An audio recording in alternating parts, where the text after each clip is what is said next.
नमस्कार गाइज और जय हिंद। आपका स्टडी विद ध्रुव में बहुत बहुत स्वागत है। और अपने इस सेशन में अभी हम पूरी बात करने चल रहे हैं पेट को लेके, जो यूपी ट्रिपल एस सी पेट 2023 है। सबको पता है कि फॉर्म आ चुके हैं और सिर्फ फॉर्म ही नहीं आया, एग्ज़ाम डेट भी आ चुकी है। तो एग्ज़ाम डेट आपको पता होगा कि 28-29 अक्टूबर को है। लगभग पिछली बार भी सेम डेट थी, लगभग वही डेट है। तो सब कुछ सेम ही है, सिलेबस पिछले जैसा ही है, सिलेबस में भी कोई कमी नहीं है, ना इधर उधर ज़्यादा है। कुछ बदलाव लग रहा था हो जाएगा, बट हुआ नहीं है। बस अंतर सिर्फ एक चीज़ में है कि इस बार संख्या जो बैठने वालों की है एग्ज़ाम में वो बहुत कम है। हर बार के मुकाबले जो है अब इस बार सबसे कम फॉर्म फिल हुए हैं। ठीक है, पिछली बार शायद 34 लाख या 36 लाख फॉर्म फिल हुए थे, इस बार लगभग 20 लाख फॉर्म फिल हुए हैं। 20 लाख फॉर्म फिल हुए हैं, ये देख लीजिए, 20,07,340 फॉर्म फिल हुए हैं, जिसमें से बहुत ज़्यादा बैठते हैं पेट में, तो बहुत ज़्यादा से ज़्यादा 15 लाख लोग बैठने जा रहे हैं। तो इस बार भी बहुत कम लोग जैसे बैठने वाले हैं। पिछली बार तो बहुत ज़्यादा थे, 25 लाख के आसपास से, इस बार लगभग 15 लाख लोग एग्ज़ाम में बैठेंगे, ऐसा अनुमान आप मान के चलिए। ठीक है, तो एग्ज़ाम सबको पता है 2 दिन होना है, 4 शिफ्ट में पेपर होना है। ठीक है, तो पेपर बहुत ज़्यादा लोग इसलिए हट रहे हैं पेपर से क्योंकि एक कॉमन कट ऑफ ना जारी करना, इसकी एलिजिबिलिटी का बहुत कम होना, कम समय के लिए एलिजिबल होना, और बहुत सारी चीज़ें हैं। वैकेंसीज उतनी तेज़ी से ये भी नहीं कर रहे हैं। छोटी छोटी भर्ती आती हैं, 1000, 2000 बार, 1500, 1800, सबसे बड़ी वही एक आपको 8-9 हज़ार की देखने को मिलती है। 8000 लेखपाल में मिली थी, 8000 समथिंग, और 9000 कुछ या शायद एएनएम जेएनएम वाले में मिली थी। तो ये वैकेंसीज का इनका लेवल है, जिसमें बहुत सारा क्राइटेरिया भी डाल देते हैं, मेंस भी ले रहे हैं, फिर अदर चीज़ें हैं, तो चीज़ें थोड़ा टफ हो जाती हैं, इसलिए लोग अभी ज़्यादा इस पर इंटरेस्टेड नहीं है।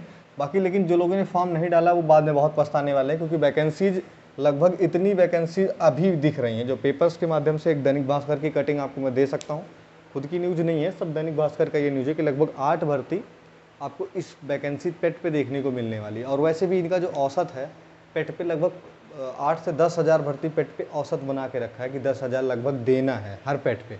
ठीक है, चाहे जहाँ से बचा के रखते हैं 10 हज़ार पेट देंगे, उसमें से 2 भर्ती तो एकदम 100% कंटेस्ट रही है कि एक लेखपाल की मिलेगी चकबंदी वाले में, और एक आपको जूनियर असिस्टेंट की 100% मिलेगी। ठीक है, ये 2 वैकेंसीज मिलेंगी, खाली हैं पोस्टें बहुत सारी, तो मेहनत से पढ़िएगा। अब बाकी चीज़ें बात आराम से करते हैं कि पेट है 2023 का, सबको पता है, कॉमन कट ऑफ नहीं है अभी तक, ना कोई रूल है ना एलिजिबिलिटी का। जब तक पेट चलता है बस वही कि जनवरी 25 तक एलिजिबल रहता है, तो वही 1 साल के लिए एलिजिबिलिटी है। और स्कोर का क्या है कि जितना ज़्यादा स्कोर करेंगे उतना ज़्यादा एग्ज़ाम देने को पाएंगे, जितना कम स्कोर करेंगे उतने कम एग्ज़ाम पाएंगे। ठीक है, तो इस हिसाब से आप देखते हैं एग्ज़ाम डेट आपको पता है लगभग आज से 50 दिन भी नहीं है, अब 50 दिन आज से है, तो 50 दिन या थोड़ा कम 1-2 दिन मान के चलिए, इतने दिन आपको मिल रहे हैं। एडमिट कार्ड वार्ड तो सब अक्टूबर के लास्ट वीक में ही वही आएगा। फॉर्म वगैरह आपका जो है इतना भरा है, सबको पता है। सिलेबस सब आराम से देख चुके होंगे, जितने लोग लगभग फॉर्म भरे हैं पुराने ही हैं, कुछ 2-3 लाख केवल नए हैं।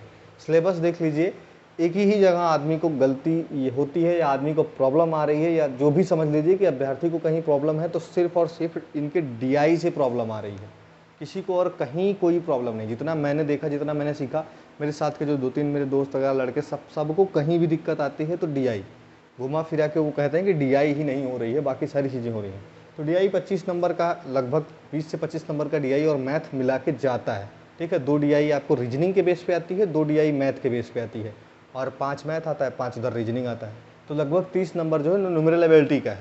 उसमें अगर आप किसी तरह से 20-22 स्कोर कर जाते हैं ना, तो आप स्कोर बहुत अच्छा कर पाएंगे, क्योंकि बहुत बेसिक पूछता है। पेपर इस बार बैठे कम है तो और ईजी होगा, पेपर लगातार ईजी ही होगा। पेट का पेपर जितना ईजी कर पाएंगे उतना ईजी करेंगे, इसलिए ईजी करेंगे क्योंकि बच्चों का विश्वास टूट रहा है लगातार। ठीक है, तो पेट का पेपर ईजी होगा, लेकिन हाँ इतना समझ के चलिए, थोड़ा मेहनत करके पढ़िए, क्योंकि कोई भी स्कोर पेट में सेफ नहीं है।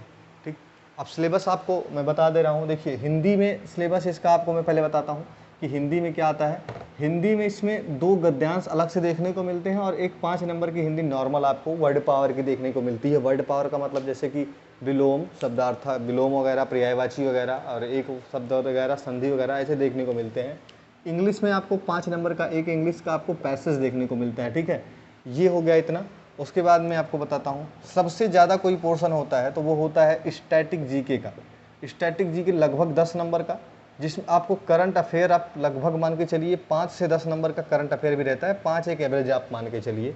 बाकी आपको 5 नंबर का नेशनल मूवमेंट आपको देखने को मिलता है, स्वतंत्रता आंदोलन जिसे आप कहते हैं। ठीक है, और 5 नंबर का हिस्ट्री पूरा। ठीक है, 5 की जियोग्राफी मिलती है, 5 का आपको साइंस मिलता है, 5 नंबर की ही आपको पॉलिटी मिलती है।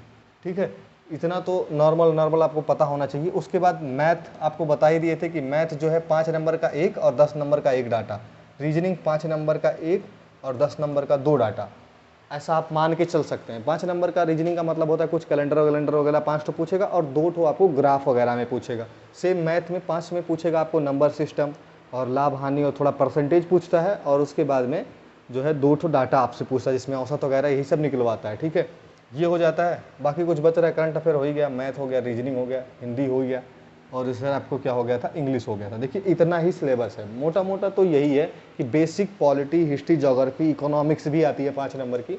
इकोनॉमिक्स छूट रहा था, इकोनॉमिक्स भी आपको 5 नंबर का लगभग करना होता है। मैं जितना बोल रहा हूँ आप ध्यान से सुनिए कि क्या क्या होता है, कि जितना आप समझ सकते हैं बेसिक 5 नंबर के जीएस, रीजनिंग, साइंस, मैथ, ठीक है, उसके बाद में पॉलिटी, हिस्ट्री, जियोग्राफी, ठीक है, इकोनॉमिक्स तो बता ही चुके हैं।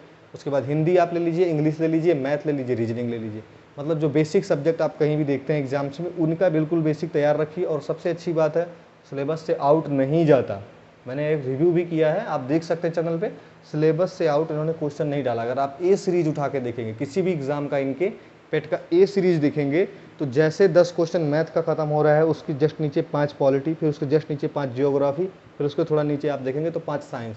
मतलब लगातार तरीके से पूछा है, कुछ अलग नहीं, जितना लिखा है उतना ही पूछा है, कुछ भी अलग नहीं जाता। तो अगर आप सिलेबस पे भी पकड़ बना लेते हैं इस 50 दिन में, तो आप मिनिमम, अगर बढ़िया से बढ़िया स्कोर नहीं कर पा रहे तो मिनिमम 75 स्कोर कर दीजिए।